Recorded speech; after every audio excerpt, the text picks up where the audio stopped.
Hello friends, welcome to Ingrolit English Grammar and Literature.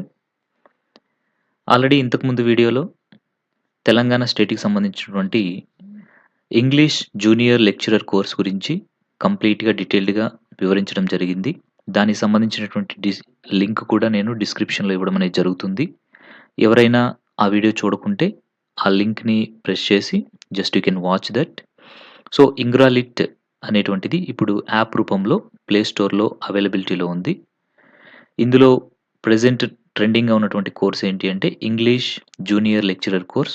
ఇందులో literature, content, మెథడాలజీకి సంబంధించినటువంటి complete information syllabus ప్రకారము divide చేసి నీట్‌గా ఇక్కడ ఎక్స్‌ప్లెయిన్ చేయడం అనేది జరిగింది. సో, వీడియో క్లాసెస్ వస్తాయి మీకిందులో. ఇంకా ఫ్రీ పీడిఎఫ్స్ వస్తాయి. ఇంకా బిట్స్, ఇంకా టెస్ట్స్ ఇవన్నీ కూడా మీకు ఈ టీఎస్‌పీఎస్‌సీ జేఎల్ ఇంగ్లీష్ కోర్స్‌లో రావడం జరుగుతుంది. సో, ఇక్కడ ఈ వీడియోలో మీకు ఒక శాంపిల్ వీడియో అనేటువంటిది నేను ప్రొవైడ్ చేయడం జరుగుతుంది. సో, దాన్ని చూస్తే you can understand how the teaching style it is. So, teaching style అనేది ఎలా ఉంది అనేది మీకు క్లియర్‌గా అర్థమవుతుంది. అందుకనే ఈ టీఎస్‌పీఎస్‌సీ జేఎల్ ఇంగ్లీష్ కోర్స్‌లో ఒక ఇంపార్టెంట్ టాపిక్ అయినటువంటి మెటాఫిజికల్ పొయెట్రీ అనేటువంటి దాన్ని ఒక శాంపిల్ వీడియోగా మీకు ఇక్కడ అందించడం అనేది జరుగుతుంది. ఇదే కాదు, ఆల్రెడీ ఇంకా ఒక 3, 4 వీడియోస్ అనేటువంటివి మన యాప్‌లో, కోర్స్‌లో శాంపిల్ వీడియోస్‌గా ఉంచున్నాను. అవి మీరు పర్చేజ్ చేయకపోయినా కానీ వాటిలిని చూసుకోవచ్చు. అంటే వాటిలిని చూస్తే you can get one idea. So, దాన్ని బట్టి ఫర్దర్‌గా మీకు ఒక డెసిషన్ అనేటువంటిది తీసుకునే ఛాన్స్ అనేది ఉంటుందనేసి అక్కడ శాంపిల్ వీడియోస్ అనేవి పెట్టడం జరిగింది.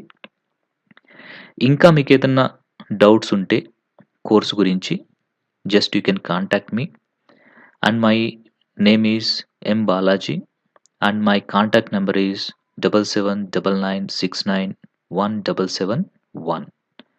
Okay, let's start the video metaphysical poetry.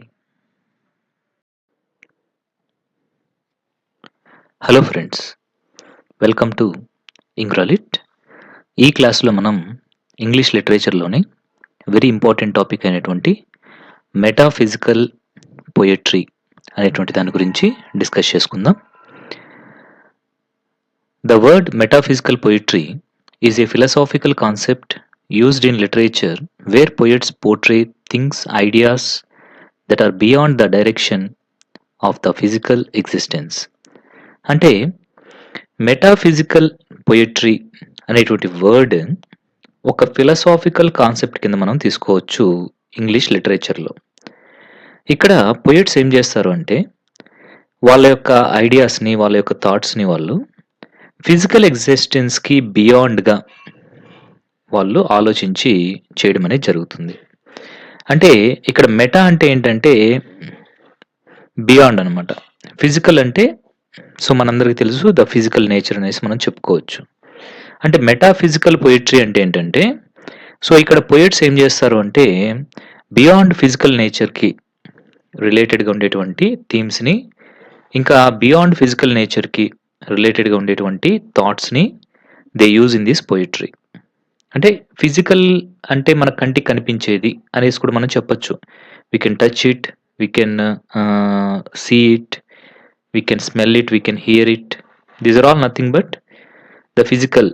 కానీ వీటి కాకుండా ఇవి కాకుండా వీటికి మించి మన ఇమాజినేషన్లో ఉండేటువంటి కొన్ని థాట్స్ బియాండ్ ఫిజికల్ ఎగ్జిస్టెన్స్ అనమాట. అలాంటి వాటి గురించి డిస్కస్ చేసే పొయిటరీనే మనం మెటాఫిజికల్ పొయిటరీ అనేసి చెప్పడం జరుగుతుంది. ఓకేనా? Right.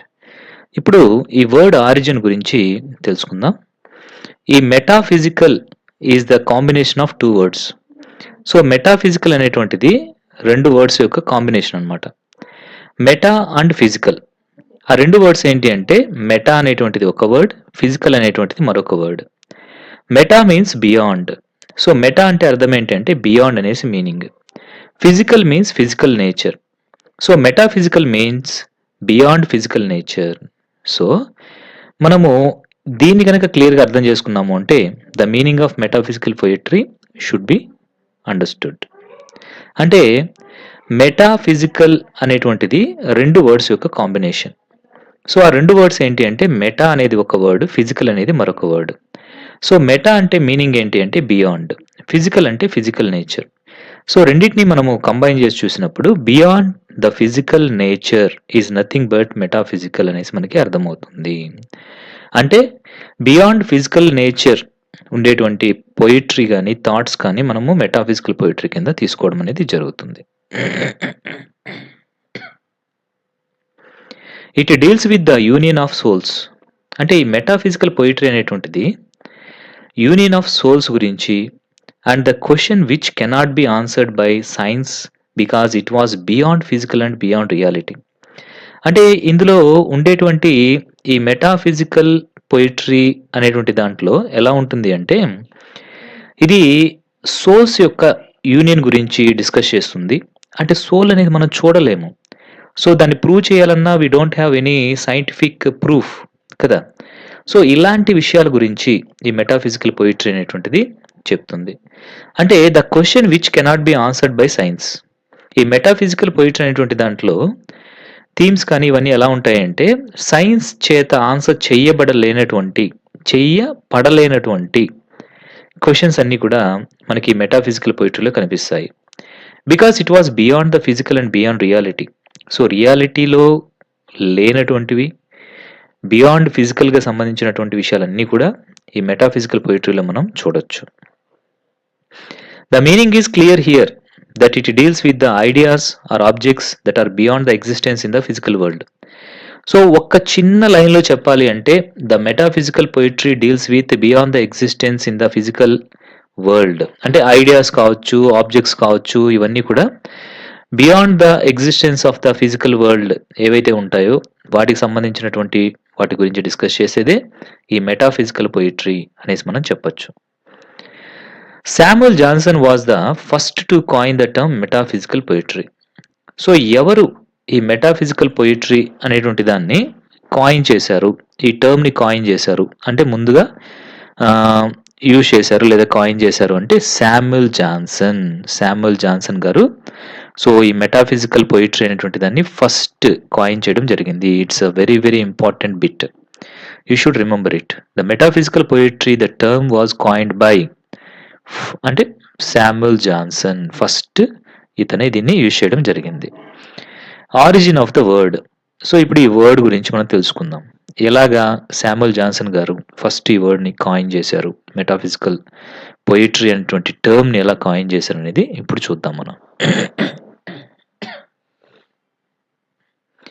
Samuel Johnson wrote a book titled Lives of the Most Eminent English Poets. Samuel Johnson గారు ఒక బుక్ రాయడం జరిగింది. దాని యొక్క టైటిల్ ఏంటి అంటే lives of the most eminent English poets అనేటువంటి ఒక బుక్ని ఆయన రాయడం జరిగిందనమాట. ఇది 1779 నుంచి 1781 వరకు రాయడం జరిగింది. సో ఇది కూడా మనకు ఒక మంచి బిట్ ఏంటంటే అది lives of the most eminent English poets అనేటువంటి బుక్ రాసింది ఎవరు అంటే Samuel Johnson. And this book is also known as lives of the poets. సింపుల్గా దీన్ని ఏమంటారు అంటే ఈ బుక్ని లైవ్స్ ఆఫ్ పొయిట్స్ అని కూడా సింపుల్గా అనడం జరుగుతుందన్నమాట. While Johnson was expressing his thoughts in life of Cowley in the book lives of the most eminent English poets he used the term metaphysical poets. అంటే ఈ lives of the most eminent English poets అనేటువంటి దాంట్లో different poets, number of poets గురించి Samuel Johnson discuss చేయడం జరిగింది. అలా సెగ్మెంట్స్గా చెప్తూ ఉన్నప్పుడు కౌలే యొక్క లైఫ్ ఆఫ్ కౌలే గురించి డిస్కస్ చేసే టైంలో so he had used metaphysical poets అనేటువంటి టర్మ్ని యూజ్ చేశారు శామ్యూల్ జాన్సన్. ఓకే, అర్థమైందా? శామ్యూల్ జాన్సన్ ఒక బుక్ రాశారు, ఏంటది lives of the most eminent English poets.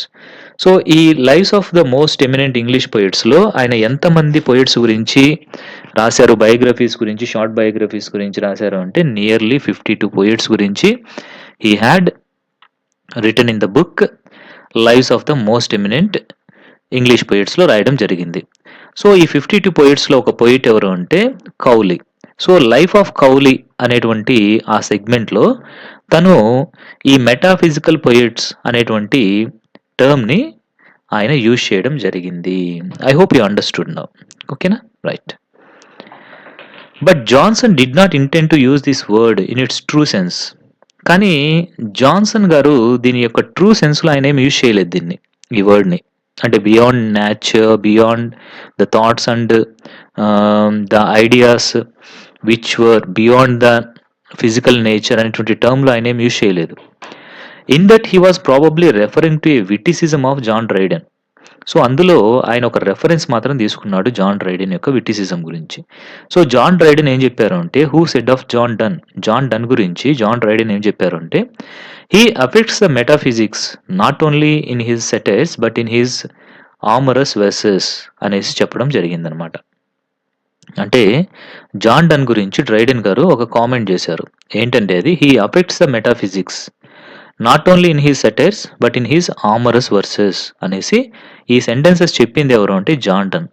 So వీటిల్ని ఓకేనా, సో జాన్ డ్రైడెన్ ఓకేనా, సో జాన్ డ్రైడెన్ గారు జాన్ డన్ గురించి చెప్పడం జరిగిందనమాట ఈ వర్డ్స్. ఓకేనా, he affects the metaphysics not only in his satires but in his amorous verses అనేటువంటి ఈ సెంటెన్స్ని జాన్ డ్రైడెన్ గారు జాన్ డన్ గురించి చెప్పారు. ఓకేనా, క్లియర్గా ఉందా? రైట్. దీన్ని మొత్తాన్ని ఎవరు యూజ్ చేసుకున్నారు? జాన్సన్ యూజ్ చేసుకున్నాడు తన యొక్క బుక్లో. ఓకేనా, right. Johnson first used the term metaphysical poets to define a loose group of the poets of 17th century. So Samuel Johnson ఓకేనా, ఆయన ఈ మెటాఫిజికల్ పోయిట్స్ అనేటువంటి దాన్ని ఒక loose group of the poets of 17th century define చేసేదానికి use చేసుకున్నారు. The group was not formal. యాక్చువల్గా ఈ మెటాఫిజికల్ పోయిట్స్ అనేటువంటిది ఎవరు ఫామ్ చేయలేదు ఈ గ్రూప్ని. యాక్చువల్గా చెప్పాలంటే వాళ్ళు మెటాఫిజికల్ పోయిట్స్ అనేసి వాళ్ళకే తెలియదు.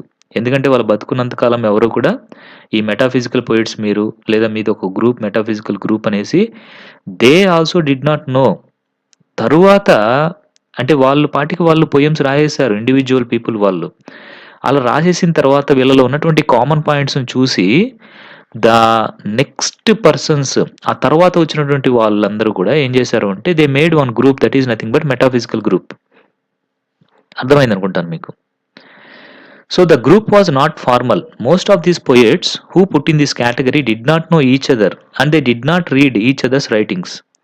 సో ఈ గ్రూప్లో మనం ఇప్పుడు ఏదైతే మెటాఫిజికల్ పోయిట్స్ అనేసి ఒక గ్రూప్గా పెట్టి వాళ్ళ గురించి చదువుకుంటున్నామో మ్యాక్సిమం వాళ్ళలో చాలామందికి ఒకరికొకరు తెలియదు, ఇంకా ఒకరి రచనలో ఒకరు చదవలేదు, వాళ్ళు మెటాఫిజికల్ పోయిట్స్ అనేసి వాళ్ళకే తెలియదు. సో కానీ తరువాత వచ్చినటువంటి వీళ్ళందరూ కూడా చనిపోయిన తర్వాత వచ్చినటువంటి కొంతమంది పోయిట్స్ ఏం చేశారంటే దే కేటగరైజ్డ్ అనమాట. ఓకేనా, అలాగా. సో ఇప్పుడు మనము ఈ ఇంపార్టెంట్ మెటాఫిజికల్ పోయిట్స్ గురించి లిస్ట్ అవుట్ చూద్దాము. ఎవరెవరు ఉన్నారు ఈ మెటాఫిజికల్ పోయిట్స్ కింద, ఎవరెవరు వస్తారు అనేది ఇప్పుడు చూద్దాం. మొట్టమొదటిగా మనం చెప్పుకోవాల్సింది ఎవరు అంటే John Donne. So John Donne అనేటువంటి అతను వెరీ వెరీ ఇంపార్టెంట్ పర్సన్ అనమాట. He was the pioneer, leader, father of metaphysical poetry అని చెప్పుకోవచ్చు. వెరీ వెరీ ఇంపార్టెంట్ బిట్ ఇది మనకి. Who is the father of metaphysical poetry అంటే John Donne is the father of the metaphysical poetry అనేసి మనం చెప్పాలి. ఈయన తర్వాత Andrew Marvell, Abraham Cowley, George Herbert, Henry Vaughan, Thomas Traherne, Richard Crashaw, John Cleveland, Richard లే, Edward Benlowes, వీళ్ళందరూ కూడా metaphysical పోయిట్సే. But these people don't know that they were belong to a group called metaphysical poets.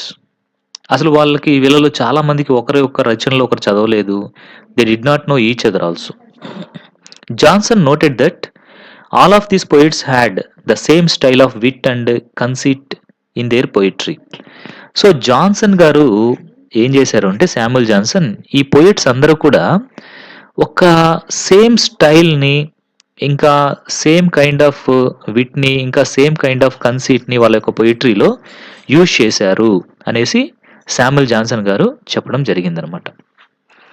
So here you should understand John Donne is the father of the metaphysical poetry అనేది నువ్వు గుర్తుంచుకోవాలి. అప్పుడే మీరు చక్కగా దీన్ని ఎగ్జామ్లో ప్రజెంట్ చేయగలరు. ఇప్పుడు ఈ మెటాఫిజికల్ పొయిట్రీ యొక్క క్యారెక్టరిస్టిక్స్ గురించి చూద్దాము. So characteristics means nothing but features. Okay, వీటి యొక్క క్వాలిటీస్ ఏంటి అనేది మనం చూస్తే ద ఫస్ట్ వన్ ఏంటి అంటే conceits. So what is this conceit? We can get a doubt here. So conceit అంటే ఏంటంటే the conceit compares very dissimilarity things. Donne called lovers as 2 points of compass, taking soul as a dew drop etcetera. Conceit అంటే ఏంటంటే ఇక్కడ ఒక comparison ఉంటుంది. But ఆ comparison అనేది ఎలా ఉంటుంది అంటే అస్సలు డిస్సిమిలర్ థింగ్స్ని కంపేర్ చేస్తారు. అంటే అసలు రెండిటికి ఏ మాత్రం కూడా సిమిలారిటీ అనేది ఉండదన్నమాట. అలాంటి డిస్సిమిలారిటీ ఉండేటువంటి థింగ్స్ని కంపేర్ చేయడాన్ని కన్సీట్ అనేసి అంటాము. ఓకేనా? So you should remember this. What is conceit అంటే the conceit compares 2 very dissimilar things. So Donne వచ్చేసి దీనికి ఎగ్జాంపుల్గా మనం ఏం చెప్పొచ్చు అంటే డన్ వచ్చేసి తన పొయంలో లవర్స్ని 2 points of compassగా తను కంపేర్ చేయడం జరిగింది. ఎవరైనా చేస్తారా అలాగా 2 points of compassగా లవర్స్ని ఎవరైనా కంపేర్ చేస్తారా? ఎవరు చేయలేదు. But he used it.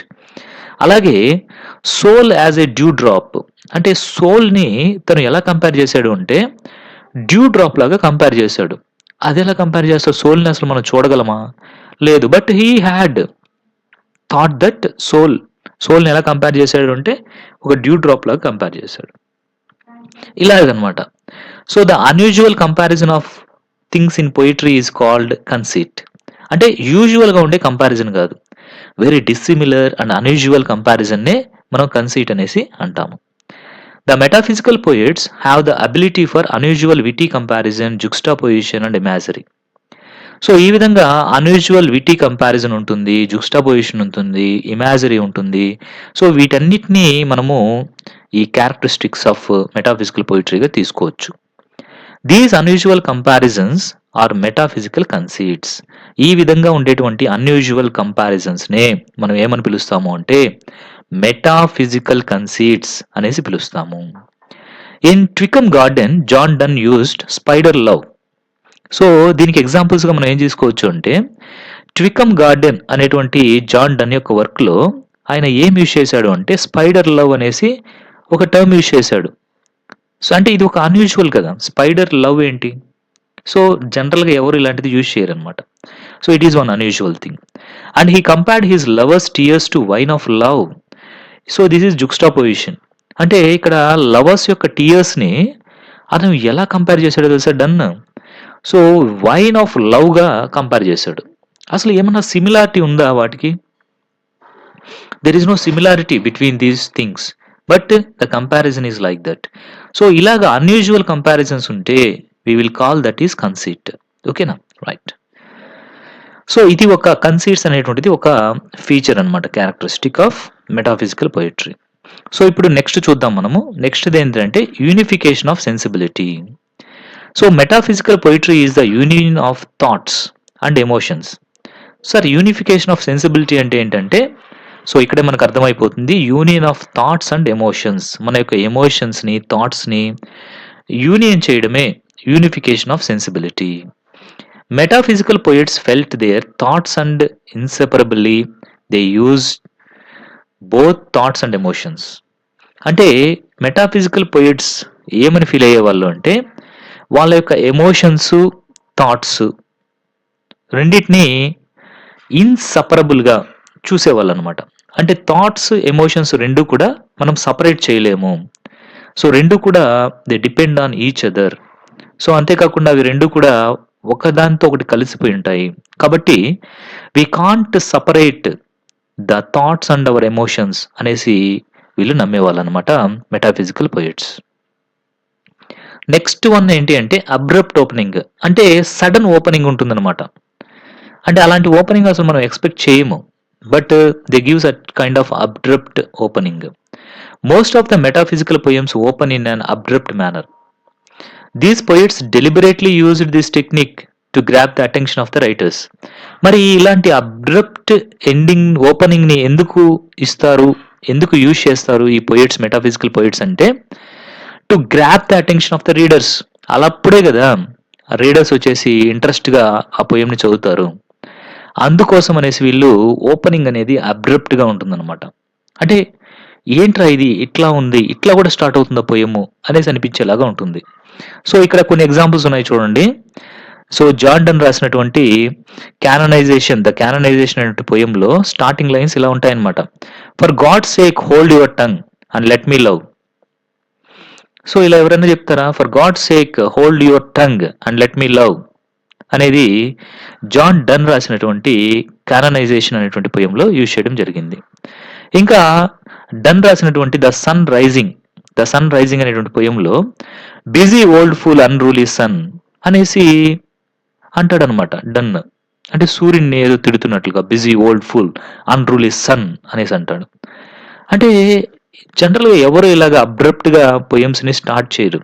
But the metaphysical poets use this kind of technique in their poetry. Next one ఏంటి అంటే colloquialism. So the metaphysical poets, ఇక్కడ దా ఉండాలి. The metaphysical poets used ordinary and familiar language in their poems. So metaphysical poets ఎలాంటి language use చేస్తారు అంటే చాలా ఆర్డినరీగా, ఫెమిలియర్గా ఉండేటువంటి లాంగ్వేజ్ని వాళ్ళ యొక్క పోయమ్స్లో వాళ్ళు యూజ్ చేయడం జరుగుతుంది. The language which they used is not very formal. వాళ్ళు యూజ్ చేసే లాంగ్వేజ్ అసలు ఏమాత్రం ఫార్మల్‌గా ఉండదు. ఇన్ఫార్మల్‌గా ఉంటుందన్నమాట. సో ఎగ్జాంపుల్‌గా మనం ఇంతకుముందు చెప్పిందే తీసుకోవచ్చు. అంటే డన్ యొక్క ద కాననైజేషన్‌లో for God's sake hold your tongue. So చూసారా, hold your tongue, let me love ఇలాంటివంతా కూడా జస్ట్ నార్మల్ లాంగ్వేజ్ అనమాట. Not very difficult language. అలాగే busy old fool unruly sun, ఇది కూడా ఏంటి ఒక ఇన్ఫార్మల్ వేలో వాళ్ళ యొక్క లాంగ్వేజ్ అనేటువంటిది ఉంటుందన్నమాట. That is called colloquialism. So next మనం చూసేది ఏంటి అంటే platonic love. So platonic love అంటే ఏంటి సార్ అనేసి మీకు డౌట్ రావచ్చు. అంటే ఈ ప్లాటోనిక్ లవ్ అంటే ఏంటంటే ఇక్కడ రొమాన్స్ అనేటువంటిది ఫిజికల్గా ఉండదన్నమాట. అంటే ఫర్ ఎగ్జాంపుల్ 2 లవర్స్ ఉన్నారనుకోండి, వాళ్ళిద్దరి మధ్య సెక్షువల్ ఇంకా రొమాన్స్ ఇట్లాంటివంతా కూడా బాడీకి సంబంధించినవి కాకుండా ఉంటాయన్నమాట. That kind of love is called nothing but platonic love. This poetry expresses platonic love. This is the main feature of the metaphysical poetry. అంటే ఈ పోయమ్స్లో ప్లాటోనిక్ లవ్ని ఎక్స్ప్రెస్ చేస్తారు. It is a non romantic love. ఈ platonic love అంటే ఏంటంటే non romantic love అనమాట. They did not give importance to physical love or sexual desires. So ఇందులో ఈ మెటాఫిజికల్ పొయిట్స్ వచ్చేసి ఏం చేస్తారు అంటే దేనికి ఇంపార్టెన్స్ ఇవ్వరు అంటే ఫిజికల్ లవ్కి, సెక్షువల్ డిజైర్స్కి అస్సలు ఇంపార్టెన్స్ ఇవ్వరు అనమాట. There is no lust or physical contact. So అంటే లస్ట్, ఆ కామం కానీ, ఆ ఫిజికల్ కాంటాక్ట్ కానీ, ఇంకా సెక్షువల్ డిజైర్స్ కానీ ఇట్లాంటివి ఏవి కూడా ఉండవు అనమాట దీంట్లో. But they express the love. They expressed union of souls. వాళ్ళు ఏం ఎక్స్ప్రెస్ చేస్తారు అంటే సోల్స్, మనసుల యొక్క యూనిఫికేషనే లవ్ అన్నట్లుగా చెప్తారనమాట. It is love between souls. ప్రేమ అనేది 2 మనసులకు సంబంధించింది. సో అవి 2 కలవడమే ప్రేమ అన్నట్లుగా చెప్తారు. It is spiritual love and mostly for God.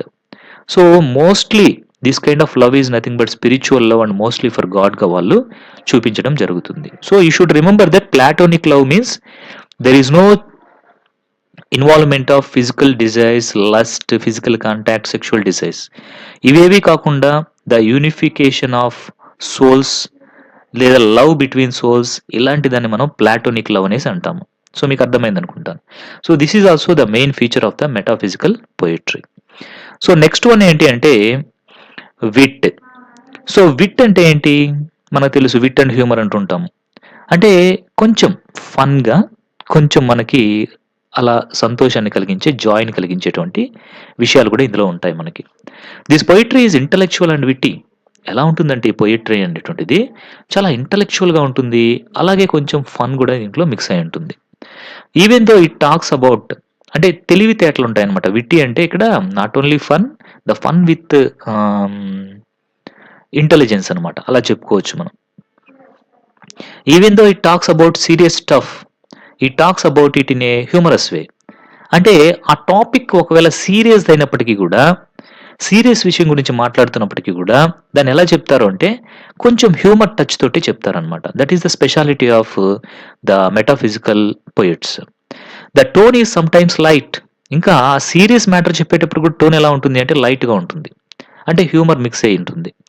It can be harsh sometimes too. అలాగే కొన్ని సార్లు మాత్రమే అది హార్ష్‌గా ఉంటుంది. But maximum times even though they are saying about the serious stuff they can use very humorous way. అంటే మనం ఇంతకుముందు చూసినట్లయితే you unruly sun, so you old fellow అనేసి ఇట్లాగా చెప్పడం ఇదంతా ఎలా ఉంది? కొంచెం ఫన్ క్రియేట్ చేసేలాగా ఉంది గదా! ఓకే. అట్లాగే 'hold your tongue let me love' అంటే ఇది కూడా ఎలా ఉంది? కొంచెం ఫన్, ద విట్టి అనేటువంటి దాంట్లో మిక్స్ అయ్యి ఉంటుందన్నమాట. The purpose is to present a new idea and make the reader think. The poetry is often mixed with paradoxes and puns. అంటే మెయిన్‌గా ఈ విట్‌ని ఎందుకు యూజ్ చేస్తారు అంటే రీడర్ కొత్త ఐడియాని ఆలోచించే విధంగా వాళ్ళు ఈ పోయెమ్స్‌ని క్రియేట్ చేస్తారు. ఇంకా ద పొయట్రీ అనేది ఎలా ఉంటుంది అంటే పారాడాక్సెస్‌తో, పన్స్‌తో ఉంటుంది ఈ మెటాఫిజికల్ పొయట్రీ అనేటువంటిది. నెక్స్ట్ ఫీచర్ ఏంటి అంటే కన్సైస్‌నెస్. సో, కన్సైస్‌నెస్ అంటే ఏంటంటే ఈ పొయెమ్స్ పెద్ద పెద్దగా లైన్‌లు ఉండవనమాట. This poetry is also short. చాలా షార్ట్‌గా ఉంటాయి poems. Not to not the it contains so many lines. So, పేజీలు ఉండవనమాట ఇవి. సో, షార్ట్‌గా ఉంటాయి. సో, అలాగే మనకి ఆలోచన రేకెత్తించేలాగా ఉంటాయి. It uses brief words and conveys a lot of ideas in just a small number of words. So, పొయెమ్స్‌లో ఉండే లైన్స్ తక్కువే. కానీ ఆ స్మాల్ లైన్స్‌లోనే గ్రేట్ ఐడియాస్‌ని దే యూజ్ టు ఇన్సర్ట్ అనమాట. అంటే ఆ స్మాల్ నంబర్ ఆఫ్ వర్డ్స్‌లోనే గ్రేట్ మీనింగ్ వచ్చేలాగా they prepare that poems. John Donne introduced sayings into metaphysical poetry.